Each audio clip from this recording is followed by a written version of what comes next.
All right, section 2.8, absolute value equations and inequalities. Hopefully you should recall absolute value equations from Algebra 1. We will do some compound inequalities as well as absolute value inequalities. But for the most part, hopefully this should be somewhat reviewed from Algebra 1 for you guys. The first one we're talking about is disjunction. A disjunction is a compound statement that uses the word or. For example, John will walk to work or he will stay home. Okay, or means one or the other. All right? Or means one or the other. It does not have to both be true. An or statement just has to satisfy at least one of them. Could it satisfy both? Yes. Okay, but it does not have to. A conjunction is a compound statement that uses the word and. 3 is less than 5 and greater than 0. Okay, so that's a conjunction. It satisfies two parts. So 3 is less than 5 and it's greater than 0. Satisfies both. And then absolute value. Absolute value of x is the distance from 0 to an x on number line. Here's the key. In absolute value equations, you need to set up two equations. Okay. For example here, let's say like I have the absolute value of x equals 3. Well, x could technically equal 3, right? But x could also equal negative 3. Why? Because the absolute value is always going to make it what? Positive. So technically here, x could equal 3 or negative 3. I'm getting two solutions. The big thing on absolute value is to set up two equations to solve it. First thing we're talking about here is solving compound inequalities. A compound inequalities is basically more than one inequality. So I'm having two inequalities. And I'm going to solve both inequalities. It's no harder than if you were to take two basic inequalities and put them into one. Okay, it's like saying you do two problems in one problem. That's all it is. It's compound inequalities. There's two inequalities in one.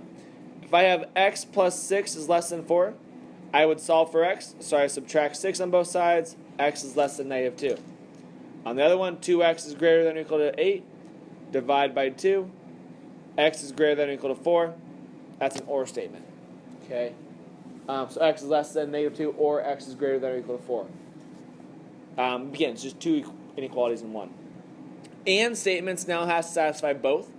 So for example, same thing. I treat each one. X is less than 3 and x is greater than or equal to negative 4. What would be a number that would satisfy both of those? If x is less than 3 and x is greater than or equal to negative 4, what's the number that would satisfy both of those? 1. Yeah, 1 is less than 3 and greater than negative 4. That would be good. Okay? So again, and statements has to satisfy both. So let's try number 1 here. Compound inequality. I have negative 4 is less than x minus 1, which is less than or equal to negative 1. Compound inequality basically means I just want to get x alone in there. If I want to get x alone in there, what are you supposed to do with that negative 1? I'm going to add 1 to all sides. So add 1, add 1. So I'm going to get negative 3 is less than x, which is less than or equal to 0. And that's it. So who can give me a number? What's a number that's less or that's greater than negative 3 but less than or equal to 0? Negative 2. That'd be a great solution for this problem. 2, same idea here. 2, I need to solve for x. So I need to get x alone here. What am I going to do to get x alone? Anybody? Divide by 3. Oh, what'd you say? What'd you say, Crump? I was thinking the first. Yeah, I'm going to divide by 3. So why did I divide by 3? Well, because I need to get x alone. And I do it to all sides of the inequality. So I'm going to get negative 2 is less than or equal to x, which is less than 5. Who can give me an answer there? What's a possible solution there? Negative 2 is a solution. Why? Because it's greater than or equal to, so negative 2 would be a solution. Would 0 be a solution here? Yep. Wait, so is it less than?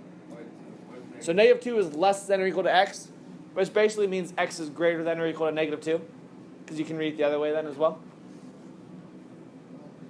Okay. 3. Negative 3 is less than 2x minus 1, which is less than 7. I need to get x alone. This is like a two-stepper. What am I going to do first? I'm going to add the 1 to all sides first. So I get negative 2 is less than 2x, which is less than 8. And then I'm going to divide by 2. Negative 1 is less than x, which is less than 4. Where's the possible solution there? 3.67. 3.67. Awesome. 4. Trick question here on 4. Pay attention here. What am I going to do first here? What would I do first? Need to get n alone. Jace, what do you suppose we're going to do first? We're going to subtract the 1. Okay. So I have 6 is less than negative 3n, which is less than 12. Awesome. What am I going to do next now? I'm going to divide by negative 3. Why do I say it's a trick question? What am I going to have to do with my signs? I'm going to have to flip my signs. Why? So it's negative 2 is greater than n, which is greater than negative 4. And if I want to write the other way, I could say negative 4 is less than n, which is less than negative 2. Okay, so again, recognize when I multiply or divide by negative, all those rules still apply. All right? These are the OR statements. The OR statements are a lot easier. Why? Well, does everybody see how they're just basically two inequalities?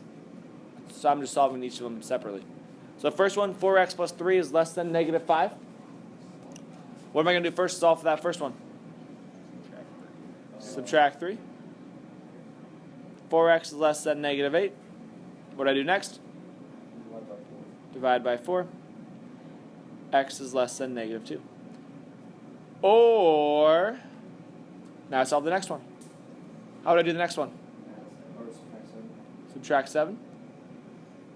Negative 2x is less than negative 6. What am I going to do next? I get x is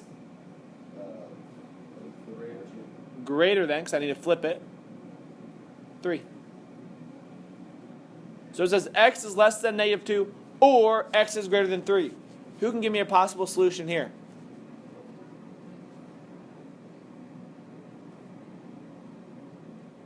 So what's a number that is less than negative 2 or greater than 3?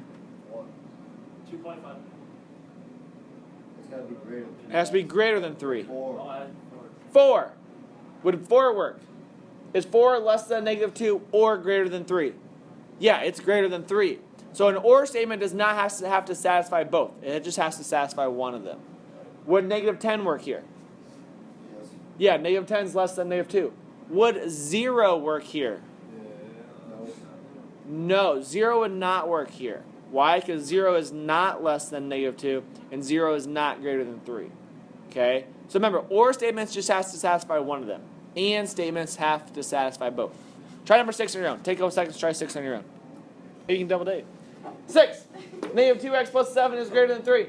Or 3x minus 4 is greater than or equal to 5. I need to solve for x. What do I do when I get solved for x in the first one? Katie, what'd you get? X is less than 2.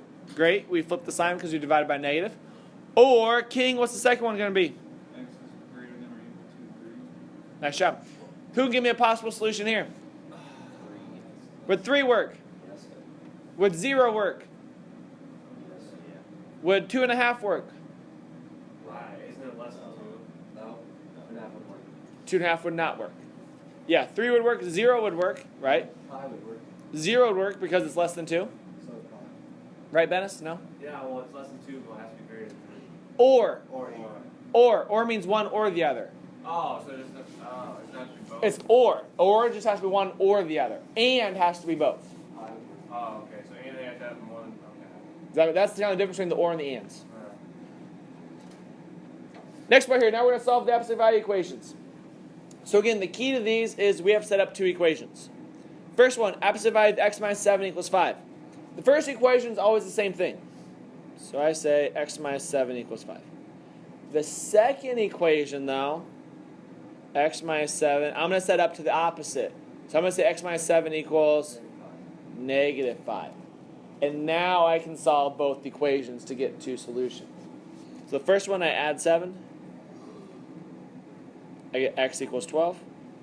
Second one, I add 7. I get x equals 2. If I were to plug either one of them in, I would get 5. 12 minus 7 is 5. Absolute value of 5 is 5. 2 minus 7 is negative 5. Absolute value of negative 5 is still 5. Does everybody see how that works? That's not how you check your answer. That's how you check your answer. You just plug it back in. Yep. So again, I'm setting one up equal to the positive. First one doesn't change. The second one I set up equal to the negative. So 8. How would I set up my two equations here, Allie? What would they be?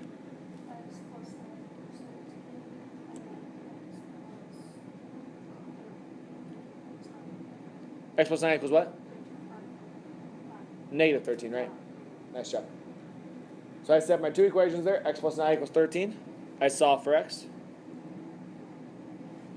X equals 4. Second one, solve for x. X equals negative 22. Take both of them, plug it in. 4 plus 9 is 13. Opposite value of 13 is 13. Negative 22 plus 9 is negative 13. Opposite value of negative 13 is still 13. Okay. Now 9. A little different type of problem here, number 9. Okay, recognize up here, all the opposite values were alone first. I need to get the opposite value alone first before I do anything here. How do I get the opposite value alone?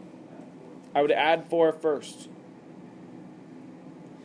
So I have the opposite value of 2x equals 16. Now can I set up two equations? 2x equals 16, and then the other one's going to be 2x equals negative 16. All right? So 2x equals 16, that means x is going to equal what? 2x equals negative 16, x equals negative 8. So there's your two solutions. Nice job. All right, try these three on your own. Number 15 is kind of a trick question. Look at it carefully. But take a couple seconds to try these three on your own. All right, so number 10. I should set up two equations. The first one's the same. The second one would be 3x plus 2 equals negative 7. When I do that, the first one should get an answer of x equals 5 over 3. The second one, I should get an answer of x equals negative 3. Okay. 11. Told you, 11 is a trick question. Who thinks they figured out the correct answer here? Joe?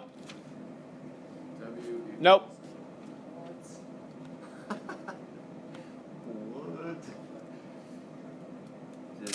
Think about it here. Absolute value. Absolute value is always what? Positive number. Can I get a negative number out of absolute value? So what's my answer going to be? No solution. No solution. Oh. I just broke your trick question. That is a no solution answer. Why? Because it's absolute value. Absolute value cannot equal a negative. Okay, no matter what, absolute value cannot equal a negative. So, with that being said, well, I can't get any answer then. Like a lot of times when people want to work this out, they get like W equals 7 or negative 7 or something like that. I think it's negative 7, right? We'll plug negative 7 in. Negative 7 times 2 is negative 14 minus 1 is negative 15. Absolute value of negative 15 is actually positive 15. Okay, you will never get a negative 15 answer. 12. 12, what do you do first? You have to get the absolute value alone, so I would minus the 5. So I get 3x minus 1 equals 28. And then I get 3x minus 1 equals negative 28. Can you just get x equals 0.6 On 10, it would be 1.6. 1.6 repeating, actually. You probably did 3 divided by 5. 3 divided by 5 is 0.6. So you typed it in. Okay. And then on 12, I can do that, right? yep. On 12, you get x equals 29 over 3. And then you get x equals negative 9. All right, again, absolute value, two equations, two answers typically. Watch out for the no solutions. Last thing we're talking about today is absolute value inequalities. All right, now when we talk about absolute value equations, how many equations do we set up? 2. So when I set up an absolute value inequality, how many inequalities am I going to set up? 2. Here's the key, guys. Let's say I have the absolute value of x is less than 2. I want to set up the inequality, right? I'm going to write two inequalities. The first one's going to be the same. X is less than 2. How would I set up the other one? Always make it negative, right? So what am I going to do with that inequality sign, would you suppose? Probably just flip it. I'm going to flip it. So now I have x is greater than negative 2 as well. So the key here on inequalities is, yes, you have to set up a second inequality, but you have to flip the inequality when you set up that second one. So for instance, look at number 13 here. I have 4x minus 8 is greater than 12. First one's good. Don't have to change anything. Second one I changed. So second one, 4x minus 8. What am I going to do with that inequality? Flip it. Instead of positive 12, now it's going to be negative 12. Okay, so recognize I have two inequalities, and I have to flip that second one and make it negative. So now I solve, add 8 to both sides. I get 4x is greater than 20. Which is x is greater than. Divide by 4. X is greater than 5. Bailey, could you divide first by 8? Or I wouldn't. That'd just mess you up later on. Next one here, I would add 8. So I get 4x is less than negative 4. Divide by 4, and I get x is less than negative 1. Now, I have x is greater than 5, and then I have x is less than negative 1. Should I have an and or an or statement in there? Or. That's an or statement. Why? Because the thing wouldn't work for both.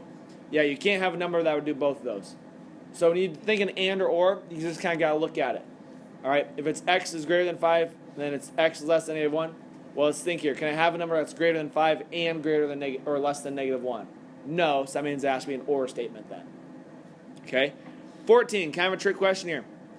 I have to get the absolute value alone first, right? So I subtract 36.